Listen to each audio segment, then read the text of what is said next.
Man minkum ayya'ridha hafdhahu.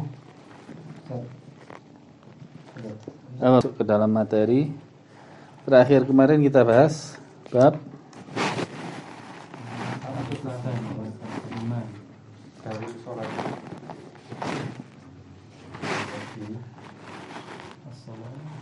haji sudah?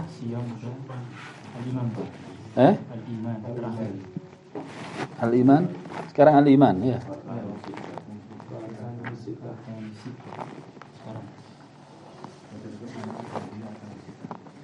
Arkanus sittah. Naam, tafadhal. Allahumma allimna bima yanfa'una wanfa'na bima 'allamtana wa zidna 'ilman nafi'a. Tafadhal, man yaqra. Arkanuhu sittah, kata penulis, dan rukun iman itu ada 6. Yang pertama, antu'mina billah, beriman kepada Allah Subhanahu wa ta'ala, wa malaikatihi, dan malaikatnya, wa kutubihi, dan kitab-kitabnya, wa rusulihi, dan rasul-rasulnya, wal yaumil akhir, dan hari akhir, wa tu'mina bil qadari khairihi wa syarrihi, dan beriman kepada takdir ya, yang baik maupun yang buruk. Maka di sini membuktikan bahwasanya rukun iman jumlahnya ada 6. Sebagaimana rukun Islam dikatakan rukun, ini apa? Maksudnya rukun kemarin? Pilar. Apa konsekuensinya? Sebuah pilar harus ada dalam sebuah bangunan yang ketidakberadaannya menunjukkan akan robohnya bangunan tersebut. Waalaikumsalam warahmatullahi wabarakatuh. Begitu pula dengan rukun iman. Ketika rukun tersebut hilang salah satunya, maka hilanglah iman seorang dari dalam hatinya. Jadi yang digunakan untuk membangun iman dalam hati seseorang adalah 6 rukun ini, yaitu iman kepada Allah, meliputi, kita bahas ya, iman kepada Allah meliputi 4 hal. Man yujib, siapa yang bisa? Allah. Kepada keberadaan atau wujud zat Allah. Beriman kepada keberadaan Allah Subhanahu wa ta'ala. Yang kedua, beriman kepada rububiyahnya, yaitu perbuatan Allah yang tidak bisa dilakukan makhluknya. Kemudian beriman kepada uluhiyahnya, yaitu hak Allah untuk disembah satu-satunya, itu uluhiyah. Kemudian beriman kepada tauhid asma wa sifat, meyakini bahwasanya Allah Subhanahu wa ta'ala memiliki nama-nama yang baik dan sifat yang mulia. Beriman pada malaikat mencakup berapa? Allah, siapa yang bisa? Beriman pada malaikat mencakup mengimani keberadaannya. 1. Mengimani keberadaannya. Barang siapa yang mengatakan malaikat tidak ada, berarti gugur imannya. Yang kedua, mengimani nama-nama malaikat yang disebutkan dalam Al-Quran atau Sunnah,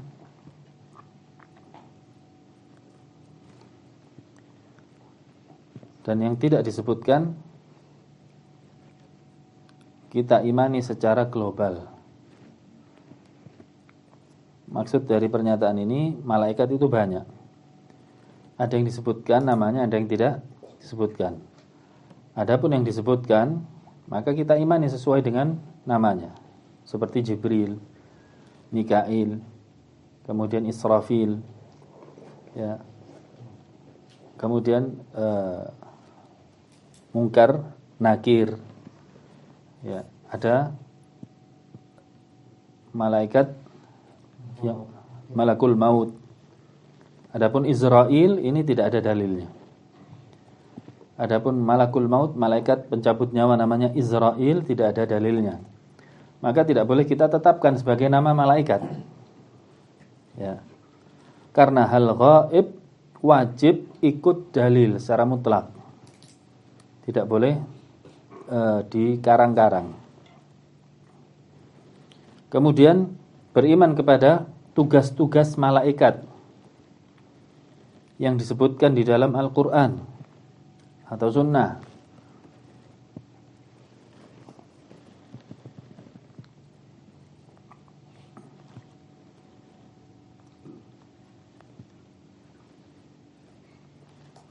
Kemudian rukun iman yang ketiga, beriman pada kitab, mencakup mengimani seluruh kitab-kitab Allah Subhanahu wa taala. Mengimani seluruh kitab-kitab Allah Subhanahu wa taala yang berjumlah berapa?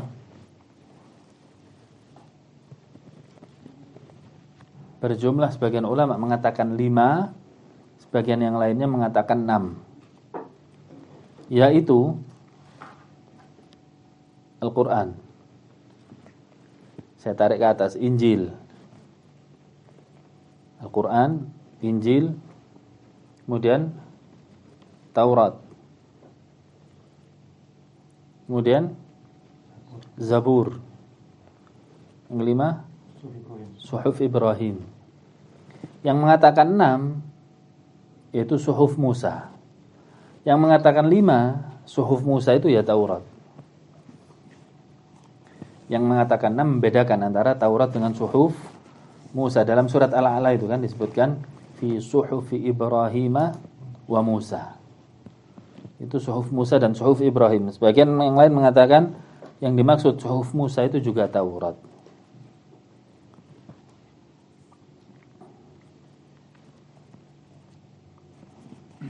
Kemudian mengimani Al-Quran sebagai penutup dan penyempurna kitab-kitab terdahulu.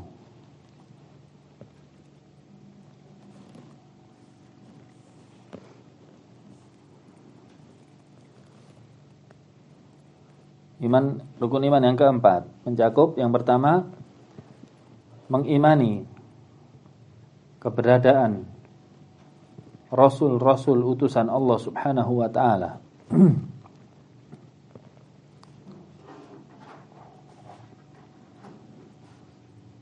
Yang kedua, mengimani nama-namanya yang disebutkan di dalam Al-Quran atau Sunnah.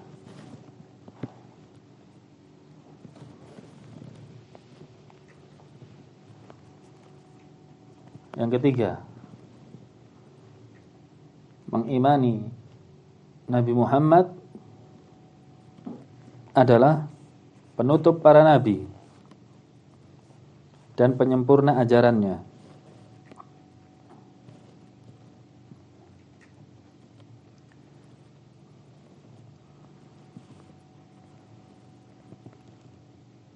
Kemudian rukun iman yang ke-5, beriman kepada hari akhir.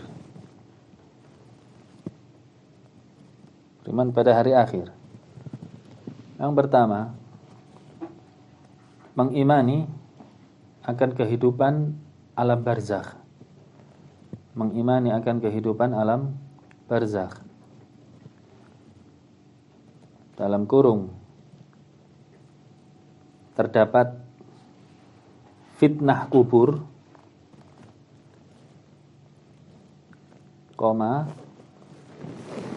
siksa kubur, dan nikmat kubur.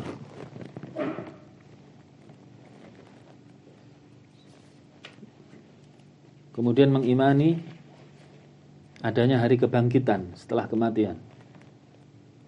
Mengimani adanya hari kebangkitan setelah kematian.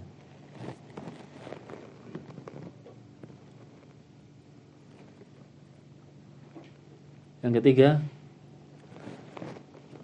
mengimani proses di padang mahsyar sampai dengan ke surga atau neraka. Mengimani proses di padang mahsyar sampai dengan surga dan neraka. Kita sebutkan secara global ya di kitab Ushul Tsalatsa ini. Kemudian yang keenam yaitu iman kepada takdir mencakup mengimani ilmu Allah Subhanahu wa taala. Mengimani ilmu Allah Subhanahu wa taala, bahwasannya Dia mengetahui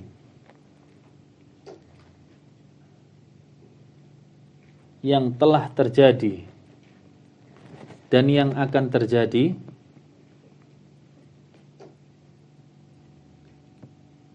dan bagaimana kejadiannya.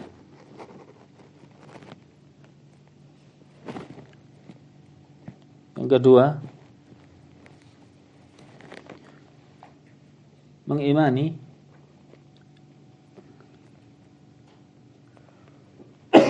bahwasannya seluruh kejadian telah ditulis oleh Allah Subhanahu wa taala. Mengimani bahwasanya seluruh kejadian di bumi ini sudah ditulis oleh Allah Subhanahu wa taala. Yang ketiga, mengimani atau meyakini bahwasanya seluruh kejadian yang terjadi adalah kehendak Allah Subhanahu wa taala. Adalah kehendak Allah Subhanahu wa taala. Berikutnya, keempat, mengimani seluruh yang terjadi adalah makhluk Allah Subhanahu wa taala. Adalah makhluk Allah Subhanahu wa taala.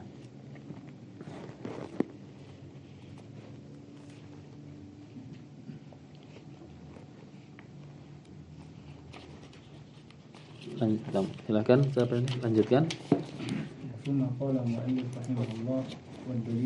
Atas rukun iman yang 6 ini adalah firman Allah Subhanahu wa taala pada surat Al-Baqarah 177.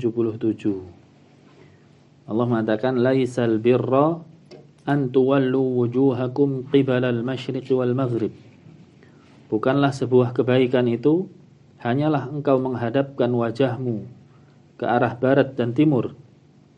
Walakinnal birra, akan tetapi kebaikan itu adalah man amana billah, orang-orang yang beriman kepada Allah, wal yaumil akhir, dan hari akhir, wal malaikati, dan malaikatnya, wal kitabi, dan kitab-kitabnya, wan nabiyyin, dan nabi-nabinya. Baru berapa? Baru 5. Kan begitu. Wa dalilul qadar, dan dalil rukun iman adalah, dan dalil takdir adalah rukun iman, adalah firman Allah Subhanahu wa taala, inna kulla syai'in khalaqnahu biqadar. Sesungguhnya segala sesuatu kami ciptakan berikut dengan takdirnya. Maka sempurnalah dalil rukun iman yang 6 dari Al-Qur'an.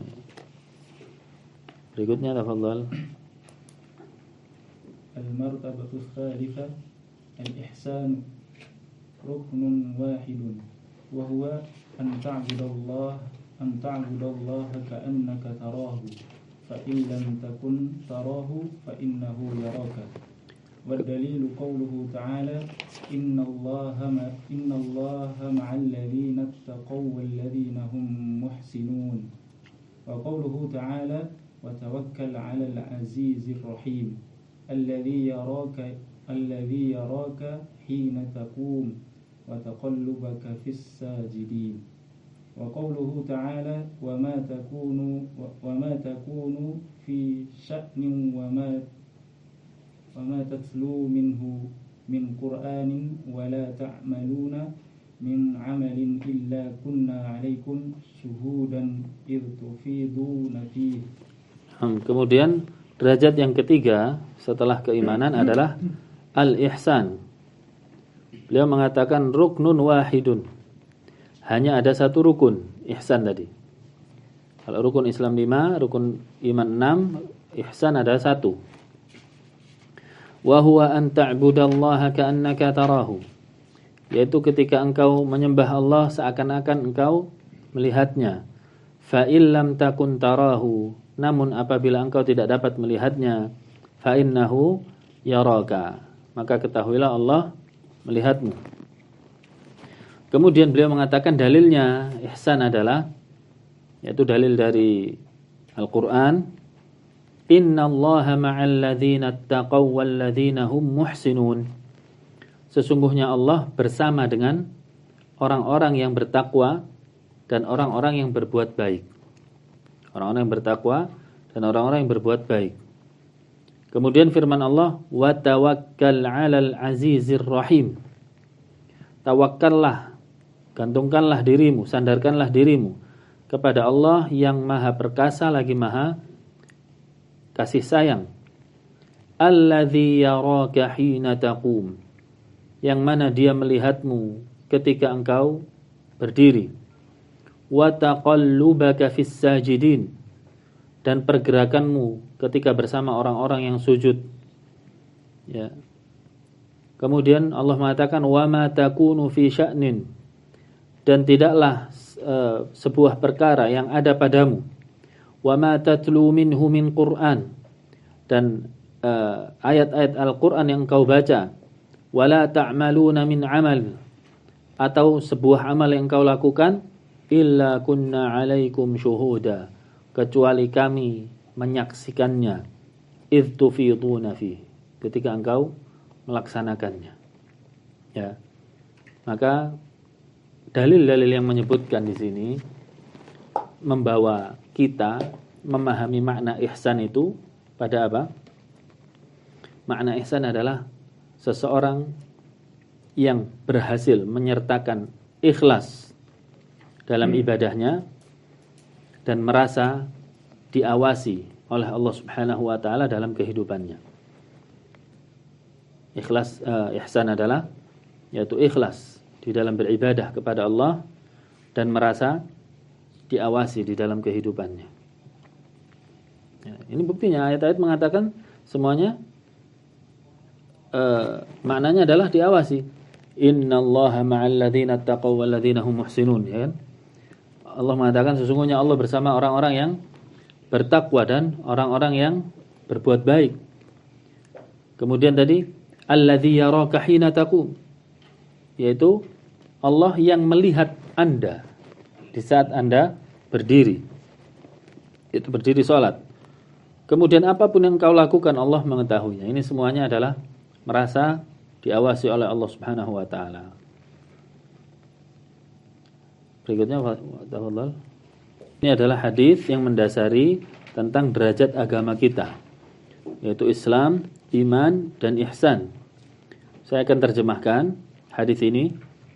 Ya, Rasulullah Umar ibn al-Khattab, yarhamukallah. Umar ibn al-Khattab mengatakan, ketika kami duduk-duduk bersama Rasul sallallahu alaihi wasallam pada satu hari, ya, pada saat itu muncul seseorang, ya, di antara kita, syadidu bayadhith thiyab, yang bajunya putih bersih, syadidu sawadis sya'r, rambutnya hitam legam, la yura alaihi atharus safar, tidak nampak darinya bekas-bekas safar, wala ya'rifuhu minna ahad, dan tidak ada seorang pun dari kita yang mengenalnya.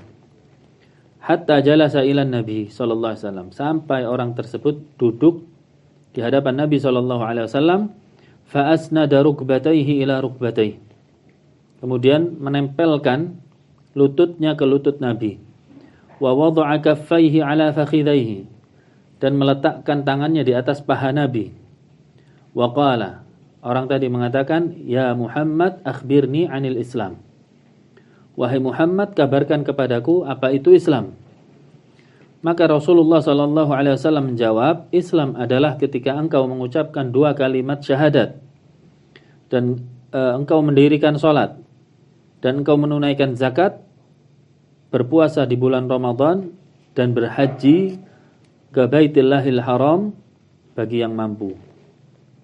Qala shadaqta, orang tadi mengatakan engkau benar. Maka kami pun terheran, kata Umar, Dia yang bertanya dan dia yang membenarkan. Maka orang tadi mengatakan fa akhbirni 'anil iman. Sekarang ceritakan kepadaku apa itu iman. Maka Nabi menjawab, ketika engkau beriman kepada Allah dan malaikatnya dan kitab-kitabnya dan rasul-rasulnya dan hari akhir dan beriman kepada takdir yang baik dan buruk. Ini dalil rukun iman. Qala sadaqta. Maka orang tadi mengatakan engkau benar. Kemudian dia mengatakan fa akhbirni 'anil ihsan. Kabarkan kepadaku apa itu ihsan. Nabi menjawab, ketika engkau beribadah kepada Allah seakan-akan engkau melihatnya. Apabila engkau tidak dapat melihatnya, ketahuilah Allah yang melihatmu. Ini dalil tentang ihsan. Beliau mengatakan, orang tadi mengatakan, sekarang kabarkan kepadaku tentang hari kiamat. Nabi menjawab, yang ditanya tidak lebih mengetahui dari sang penanya. Yang ditanya tidak lebih mengetahui dari sang penanya. Maka orang tadi mengatakan, kalau begitu kabarkan kepadaku tanda-tandanya. Nabi menjawab, antalidal amatu rabbataha. Ketika seorang budak wanita melahirkan tuannya. Ketika seorang budak wanita melahirkan tuannya. Ya. Maksudnya gimana? Pernah saya jelaskan? Masuk belum? Di mana ya? Oh, singkrek. Oh iya. Jadi maksud dari budak wanita melahirkan tuannya, ya, pada saat itu banyak peperangan. Kemudian ada tawanan perang dari wanita dijadikan budak. Kemudian budak adalah sesuatu yang dimiliki oleh tuannya. Dia boleh digauli layaknya seorang istri. Ya, kemudian melahirkan seorang anak. Maka sang budak tadi namanya berubah menjadi apa? Masih ingat? Ummu walad. Dia melahirkan tuannya sendiri. Bukankah dia anak dari bapaknya, tuannya, ya kan begitu. Dia melahirkan tuannya sendiri. Maka hukumnya ketika suaminya sudah meninggal dunia, si budak wanita tadi bebas dengan otomatis. Ketika tuannya sudah meninggal dunia, bukan suaminya apa?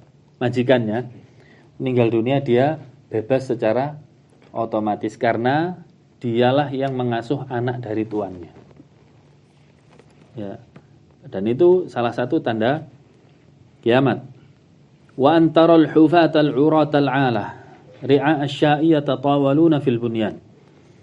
Dan ketika engkau melihat al-hufatal uratal alah, orang yang tidak beralas kaki, telanjang dada dan miskin, ya, dan kebiasaannya adalah menggembala kambing, ternyata yatatawaluna fil bunyan. Ternyata mereka sudah saling meninggikan bangunan. Artinya banyak yang kaya mendadak. Qala famadha, atau di situ fantalaqa, ya. Kemudian Nabi mengatakan, pergilah orang tersebut. Falabithna maliyan, kemudian meninggalkan kami sendirian. Faqala, maka Nabi mengatakan, wahai Umar, tahukah engkau siapa penanya tadi? Maka Umar menjawab, Allahu wa rasuluhu a'lam. Allah dan Rasulnya yang lebih mengetahui. Jawaban ini boleh ketika Rasulullah masih hidup. Kalau Rasulullah sudah meninggal saat ini, maka kita hanya mengatakan Allahu a'lam. Allahu a'lam tanpa wa rasuluhu. Kemudian Rasulullah menjawab, itu tadi Jibril yang datang kepada kalian mengajarkan agama kalian. Ya, mengajarkan agama kalian. Ini juga membuktikan bahwasanya malaikat itu alamnya alam ghaib. Tidak bisa dilihat. dan yang melihatnya tidak bisa menentukan ini malaikat. Umar nggak tahu sebelum dikasih tahu Nabi. Di awal hadis Umar mengatakan apa tadi, menceritakan ittala'a alaina rajulun, ketika datang muncul di tengah-tengah kami seseorang. Bukan, Umar tidak mengatakan malaikat. Umar tahu itu malaikat setelah diberitahu siapa? Nabi Muhammad.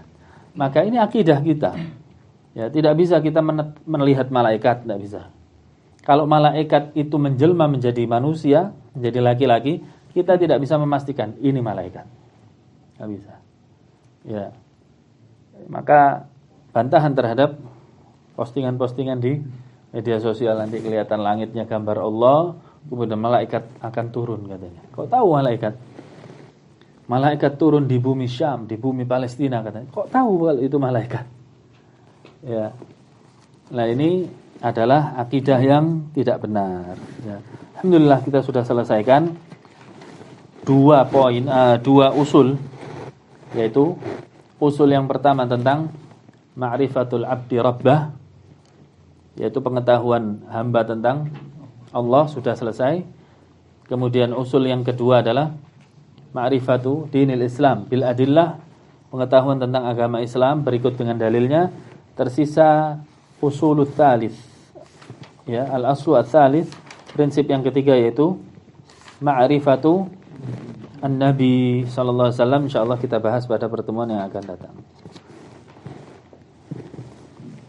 InsyaAllah ma'rifatun nabi kita selesaikan 3 sampai 4 pertemuan InsyaAllah.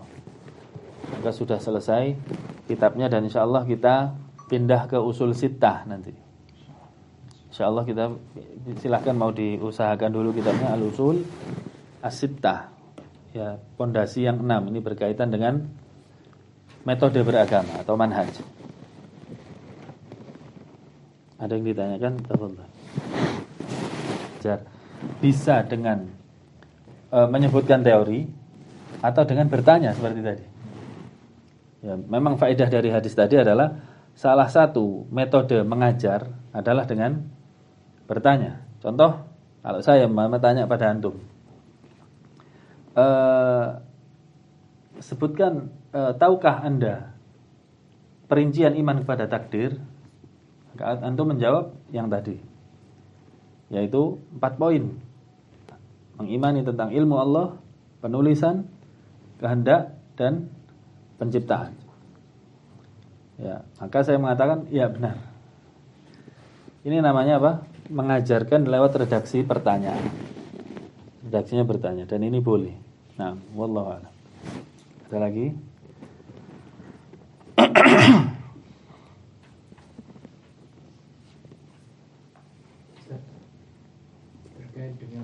Pastikan orang tersebut tidak sholat, dan kita mengetahui secara pasti, bukan dari asumsi ya, atau katanya, atau sumber yang masih kita ragukan.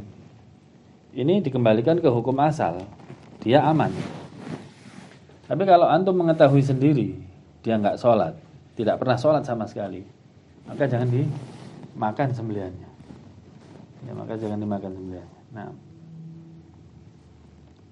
jadi kalau misalnya dia meninggal, kita ikut menyolatkan atau? Tidak usah. Ya, tidak usah. Dan apa ada kewajiban kita untuk misalnya memperingatkan teman kita? Jangan. Itu khusus bagi kita. Sama halnya dengan melihat hilal. Kata Allah Subhanahu wa taala, "Faman syahida minkumus syahra falyasum."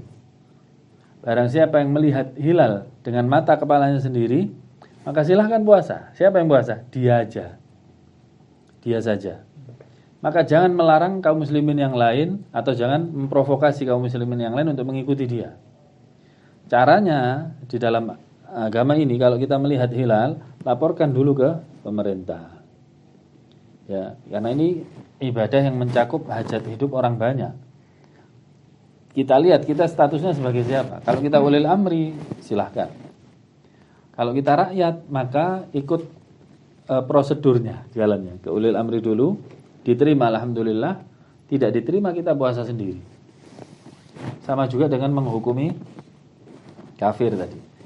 Kalau kita memang benar-benar mengetahui dia adalah orang yang tidak sholat sama sekali dan terangkat darinya penghalang-penghalang, ya, jadi syarat kekafiran sudah terkumpul, sudah jelas, maka jangan makan sembelihannya, ya jangan disolatkan, tapi biarkan orang untuk menyolatkannya.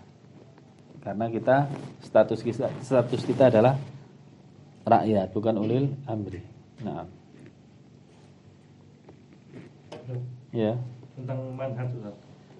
Tadi kan dijelaskan bahwa manhaj salaf itu kan mempersatukan. Iya. Nah, namun kenyataannya kok kita ini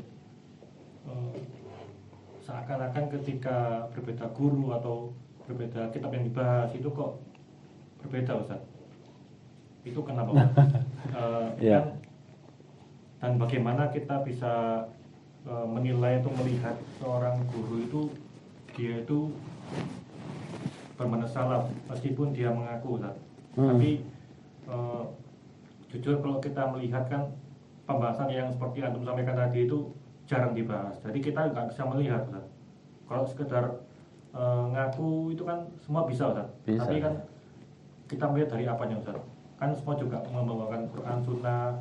Nah, apakah semua ibadah itu harus dikembalikan pada parameter sahabat ataukah yang penting ada dalilnya, Ustaz? Nah, tadi saya sebutkan bahwasanya wajib hukumnya mengembalikan seluruh, bukan ibadah saja, seluruh, baik akidah, ibadah, akhlak, mengembalikan pemahamannya kepada para sahabat, karena mereka yang paling paham tentang agama ini. Ya. Dan Allah dan Rasulnya sudah merekomendasikan. Ya, seperti itu. Kemudian tadi pertanyaan yang pertama yaitu cara bersatu adalah mengembalikan seluruh rujukan kita kepada Al-Quran dan Sunnah yang dipahami para sahabat, kan begitu ya.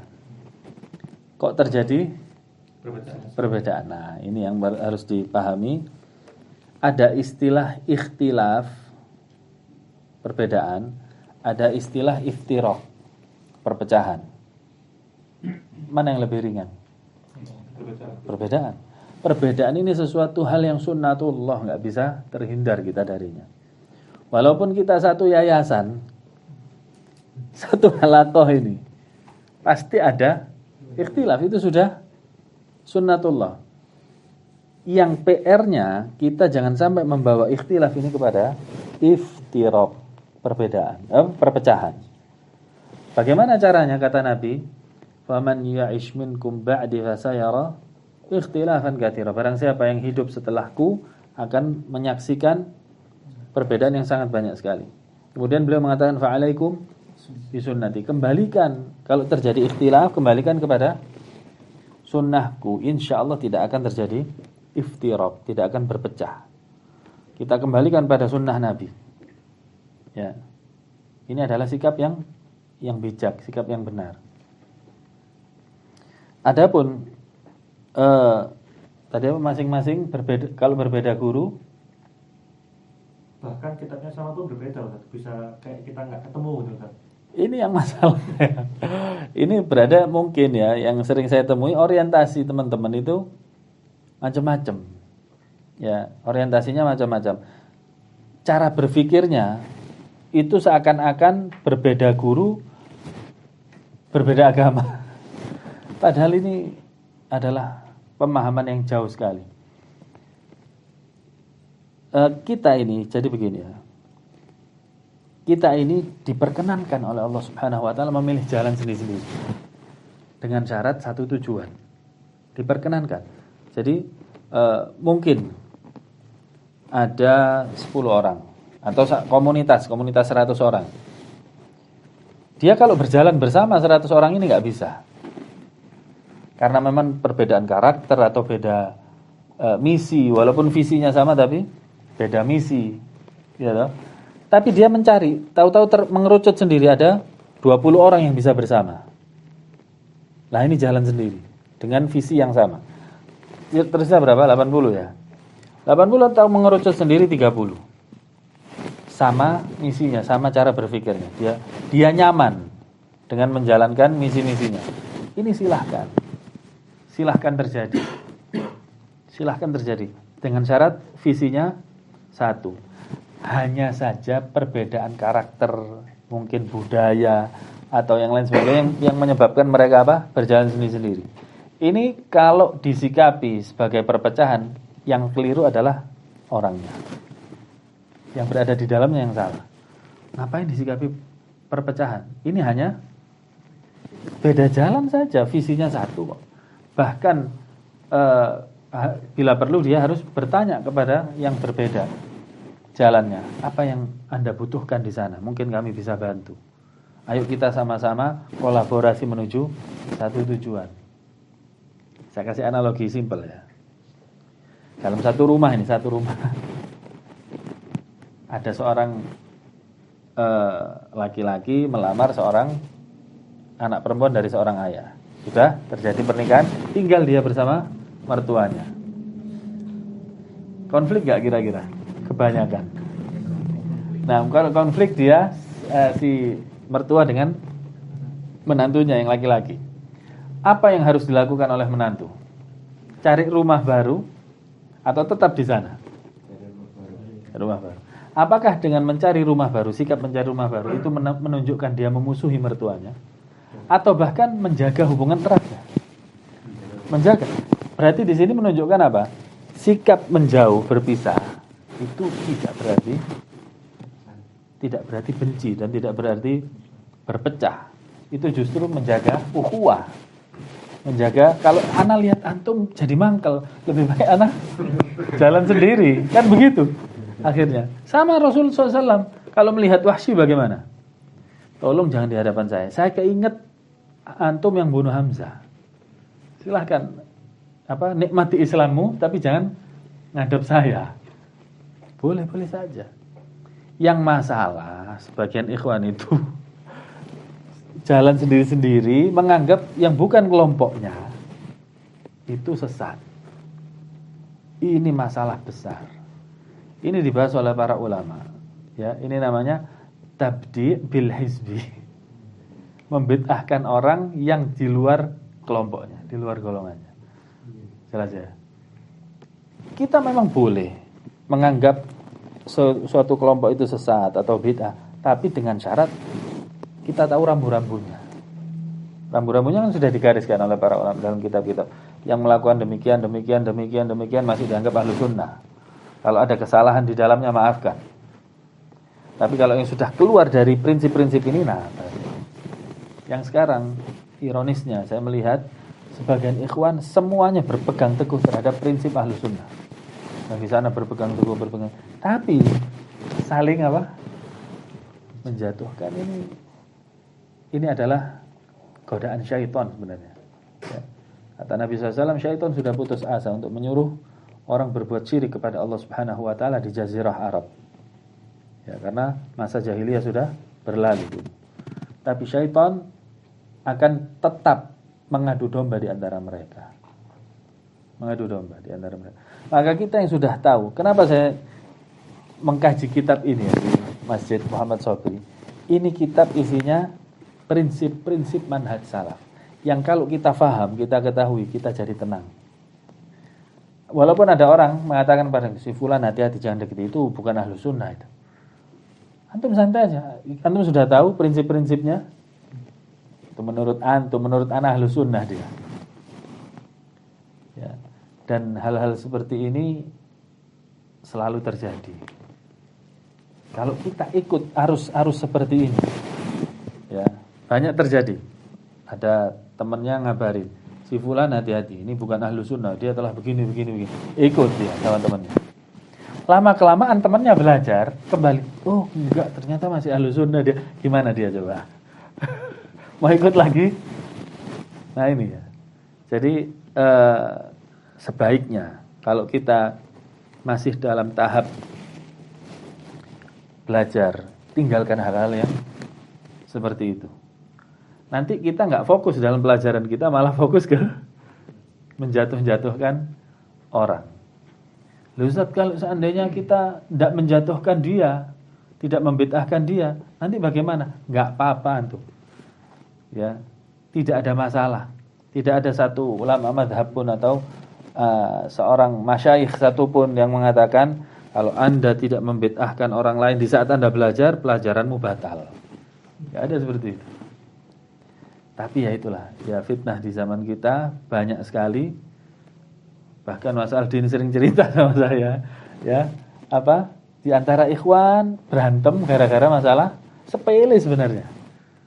Dua-duanya sebenarnya saling menjaga sunnah, tapi memperdebatkan sebuah masalah yang para ulama dulu tidak memperdebatkannya. Mereka saling menghormatinya. Nah, ini hal yang harus kita buang jauh-jauh, ikhwan. Kalau enggak kita tertipu dan kita sendiri yang menyesal. Kita sendiri yang menyesal. Kita sudah ketinggalan jauh, orang-orang sudah usul salah selesai, usul sita selesai, ini selesai. Kita masih sibuk apa ngelompok-kelompokkan orang. Iya. Wallahu a'lam. Nah, ada lagi?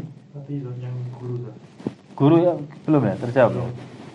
Apa pertanyaan apa tadi? Intinya kan masalah ini kan kita nggak tahu kok nggak jelaskan Ustaz. Nah, sedangkan seorang Ustaz ketika nggak menjelaskan tentang masalah. Oh, batasan. Ustaz dikatakan manhaj salaf. Nah, iya. Antum bisa lihat seorang yang mengajarkan ilmu agama dan dia adalah dihukumi dengan seseorang yang bermanhaj salaf. Pertama, apabila dia perhatian di ilmu akidah, perhatian di ilmu akidah, walaupun ngajar fikih, walaupun ngajar waris, contoh ngajar waris, ini bagiannya sekian, dikaitkan ke akidah bagaimana? Sesungguhnya bagian ini adalah yang menetapkan Allah Subhanahu wa ta'ala. Kita harus mengikuti apa yang ditetapkan oleh Allah Subhanahu wa ta'ala. Ini akidahnya di sini.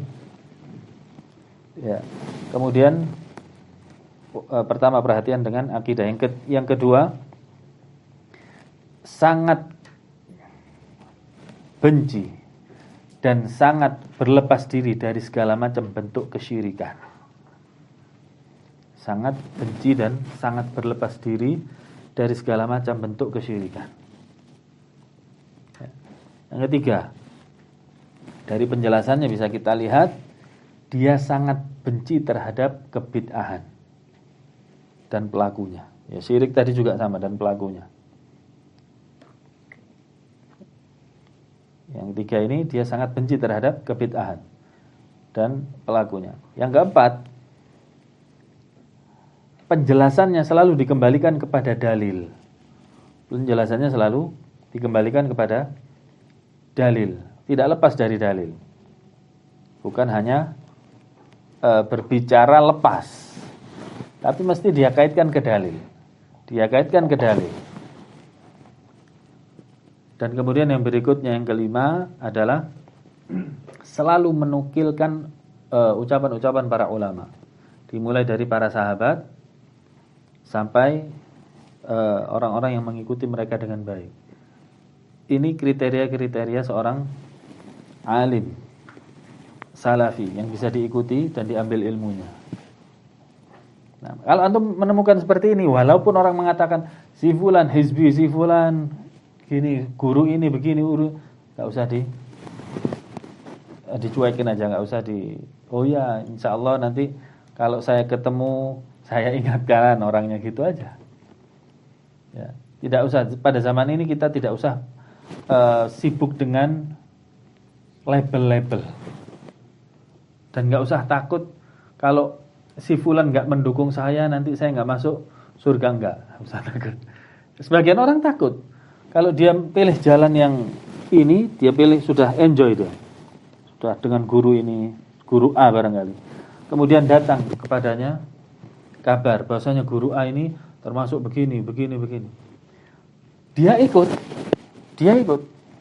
Apa akhirnya? Pelajarannya putus. Jelas lah?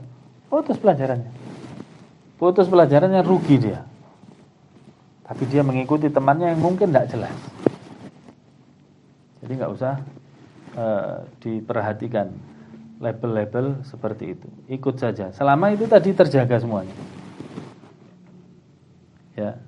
Dan ini menyelisihi kaidah. Kalau orang mengikuti perkataan temannya, menyelisihi kaidah. Kaidahnya al-yaqinu la yazulu bisyak. Hal yang yakin tidak bisa dibantah dengan keraguan.